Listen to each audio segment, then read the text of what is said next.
যেখানে নির্বাচন কমিশনের এমন একটা ক্রিটিক্যাল সিদ্ধান্ত নিতে হতে পারে, নির্বাচন কমিশনকে আসতে হতে পারে, সেখানে প্রয়োজন। তা না হলে যে ছোটখাটো বিষয়গুলো ঘটে থাকে এগুলো তো প্রথমে প্রিজাইডিং অফিসার দেখবে, তারপরে অ্যাসিস্ট্যান্ট রিটার্নিং অফিসার, তারপর রিটার্নিং অফিসার, পরে না পুলিশ আছে, ইলেকশন কমিশন। আর পুলিশ মূলত এগুলো দেখবে। 50টা দল অংশগ্রহণ বলছেন, এখন 51টা আগে ছিল, এখন বললেন 50টা, কোনটা বাদ পড়লো? আর এটা কি আপনারা সন্তুষ্ট কিনা যে এই রাজনৈতিক দলগুলা আসলো, সেটা কি সন্তুষ্ট? সম্ভবত একটা উইথড্র করেছে, আমার এক্স্যাক্টলি দলের নাম মনে নেই। আমি বলি আপনাদেরকে, এখনো এই 50টা দলের মধ্যে 4টা দল আছে একজন করে প্রার্থী, সম্ভবত এইরকম কোন একটা দল। স্যার অনলাইনে যে এখন যে প্রচার করতেছে এটা কি আচরণবিধি?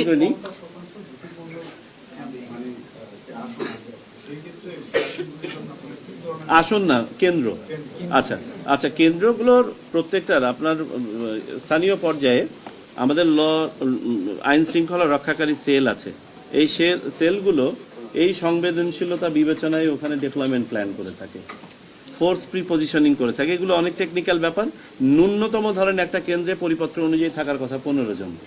এই সংবেদনশীলতার নিরিখে কোনো জায়গায় সংখ্যাটা বাড়বে, আবার কোনো জায়গায় গ্রুপিং করে ওখানে আরেকটা ফোর্সকে ডিপ্লয় করা থাকবে, ইত্যাদি ইত্যাদি। স্যার অনলাইনে প্রচারণা এখন অনেকে পার্টিরা চালাচ্ছে, এটা কি আচরণবিধি লঙ্ঘন? না, এটা আচরণবিধি লঙ্ঘন হবে না, এটা আচরণবিধি লঙ্ঘন হবে না। এই জন্য দেখেন প্রচারণা কিন্তু এখনো চলতে পারে, তবে আনুষ্ঠানিক প্রচারণা, মিছিল, সমাবেশ এগুলো নিষিদ্ধ হয়ে গেছে। আইনটা পড়ে দেখবেন। এখন কোন একজন প্রার্থী বা তার সমর্থক মানুষের সাথে যোগাযোগ করে হাতে হাত মিলিয়ে ভোট চাইছে, এটার মধ্যে কোনো সমস্যা নেই। ভোট নিয়ে একটু প্রশ্ন, সেটা হচ্ছে গ্রামে আমরা একটা সার্ভে করেছি, তাতে অনেকেই জানেই না যে হ্যাঁ দিলে কি হবে, না দিলে কি হবে। তো এই বিষয়টি আপনারা কিভাবে প্রচার করেছেন মানে ভোটারদের জানানোর জন্য যে কোনটাতে ভোট দিতে হবে, কি দিতে হবে, কেন? না, আমরা কোনো পক্ষের কথা বলছি না, আমরা হ্যাঁও বলছি না, নাও বলছি না, আর এটা আমরা ক্লিয়ার করে দিয়েছি। তবে গণভোটটা কি, গণভোটের প্রশ্নগুলো কি, এই প্রশ্নের ভিতরে আর কি কি বিষয় আছে এগুলো সম্বন্ধে সচেতন করা হচ্ছে। গণনা হচ্ছে, ফলে ফলাফল নিয়ে এক ধরনের 2টা ব্যালট, পোস্টাল ব্যালট তো আলাদা কেন্দ্র, ফলাফলের নিয়ে এক ধরনের সংশয় তৈরি হচ্ছে। রাজনৈতিক দল ভোটাররা বলছে যে চূড়ান্ত দেরি হতে পারে। আপনারা কি মনে হচ্ছেন কতক্ষণ ফলাফল যেটুক সময় ন্যূনতম প্রয়োজন তার বেশি 1 সেকেন্ডও লাগবে না স্যার? একটা অভিযোগ, তবে তাড়াহুড়া করতে গিয়ে যেন ভুল না হয় সেদিকে খেয়াল রাখতে হবে, বিশেষ করে পোস্টাল ভোট গণনায়। কারণ পোস্টাল ভোটের তাও আবার 2টো ব্যালট না, শুধু বাইরে থেকে যে ব্যালটগুলো এসছে, প্রবাস থেকে যে ব্যালট এসছে, সেই ব্যালটে 119টা সিম্বল আছে।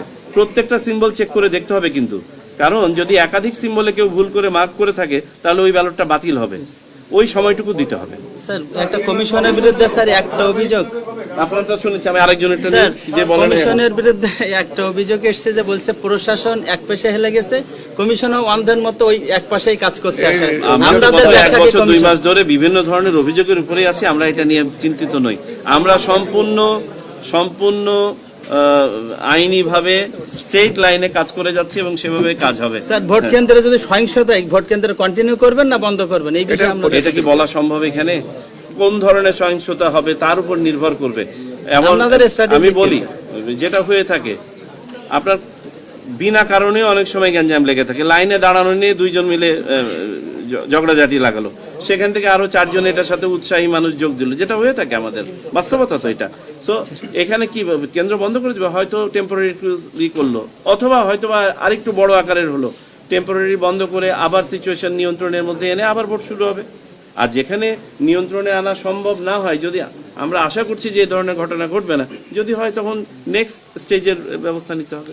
ধন্যবাদ স্যার। সুষ্ঠু নির্বাচনের ব্যাপারে কিন্তু প্রত্যেক নির্বাচনের আগে 300 প্রার্থী তালিকা আমরা পাই, আনুষ্ঠানিক প্রার্থী তালিকাও দেওয়া হচ্ছে তো ওয়েবসাইটে একটু ফ্ল্যাগশিপে স্যারের হাতে এটা একটু পরে দেবে। এই যে 299 প্রার্থী তালিকা, এটা গণমাধ্যমের জন্য পেয়ে যাবেন। ওকে, যদি না পেয়ে থাকেন, আমি সেক্রেটারিয়েটকে অনুরোধ করবো আজকের মধ্যে আপনাদেরকে হস্তান্তর করব। নির্বাচন হয়ে যাচ্ছে বলে আর বললাম, অনেক সমন্বয় কাজ আছে। স্যার সুষ্ঠু নির্বাচনের ব্যাপারে আপনারা কতটা আশাবাদী? সম্পূর্ণ। এটা প্রশ্ন হলো? এটা কোনো প্রশ্ন হলো? আচ্ছা, আমি বলি না, তদুপরি এই ধরনের এই প্রশ্নটা সবসময় এসে থাকে। আমি মনে করি আমরা যা দেখতে পাচ্ছি, আমরা তো সিমটম দেখে বলতে পারি। ভোটারদের প্রস্তুতি, উচ্ছ্বাস, আপনি শুধু আজকে ঢাকার ট্রেনের দিকে তাকিয়ে দেখেন কি পরিমাণ মানুষ যার বাড়িতে যাচ্ছে শুধু ভোট দেওয়ার জন্য। উৎসবে পরিণত হয়েছে। ভোটারদের উপস্থিতি, উচ্ছ্বাস, রাজনৈতিক দলগুলোর সম্পৃক্ততা এবং তাদের সচেতনতা,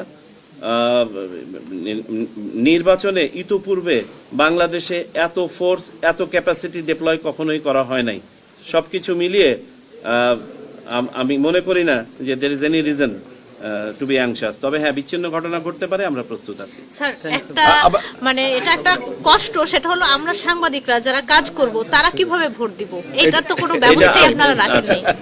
আমি আপনার এই অভিযোগটা সম্পূর্ণ মাথায় নিয়ে আমি প্রতিশ্রুতি দিচ্ছি যে আমার পক্ষে যদি করা থাকে ভবিষ্যতে শুধু আপনারা নন, এই যে পর্যবেক্ষক যারা আছে, হাসপাতালে যারা অ্যাডমিটেড আছে, ইভেন সরকারি কর্মজীবীদের যারা ডিপেন্ডেন্ট, ওয়াইফ, সন্তান, তারা তো ভোট দিতে পারছে না পোস্টাল ব্যালটে।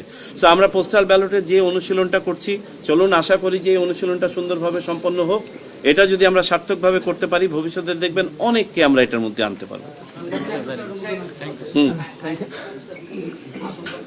প্রশ্ন নেবেন?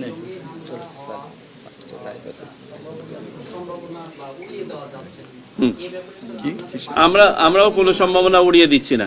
আপনারা খেয়াল করে দেখবেন গত কয়েকদিনে, আপনাদেরকে শুধু আমি যদি একটা স্ট্যাটিস্টিক্স বলি, গত 13 ডিসেম্বর থেকে আজকে পর্যন্ত 850 অস্ত্র উদ্ধার করা হয়েছে। 850। তো এই অস্ত্রের একটা উল্লেখযোগ্য অংশ আমাদের ধারণা নির্বাচনে অপব্যবহার করার জন্য আনা হয়েছিল। আজকেও আপনাদের সাথে যখন কথা বলছি, কিছুক্ষণ আগে আপনারা খেয়াল করে দেখবেন কুমিল্লায় একটা জায়গা থেকে অস্ত্র উদ্ধার হচ্ছে এবং প্রাইমা ফেসি প্রাথমিকভাবে মনে হচ্ছে এগুলোর উদ্দেশ্য ছিল এখানে মিসইউজ করা। কদিন আগে আপনারা দেখলেন ঢাকা শহরের একাধিক জায়গা থেকে পাওয়া গেল, তারপরে যশোর থেকে পাওয়া গেল, ফরিদপুর থেকে পাওয়া গেল। সুতরাং দুষ্টচক্র যে নির্বাচনে যে আপনার সহিংসতা ঘটাতে চাই, তারা তো থেমে নাই। আর আমরাও এই ব্যাপারে সচেতন আছি, যে কারণে আপনারা হয়তো দেখতে পাচ্ছেন যে সহিংসতা সেই পর্যায়ে ছড়াতে পারে নাই। তো আমি এই প্রসঙ্গক্রমে এখানে বলে রাখি, আমাদের আইন শৃঙ্খলা বাহিনীকে আমরা সাধুবাদ জানাতে পারি for what they have done till now.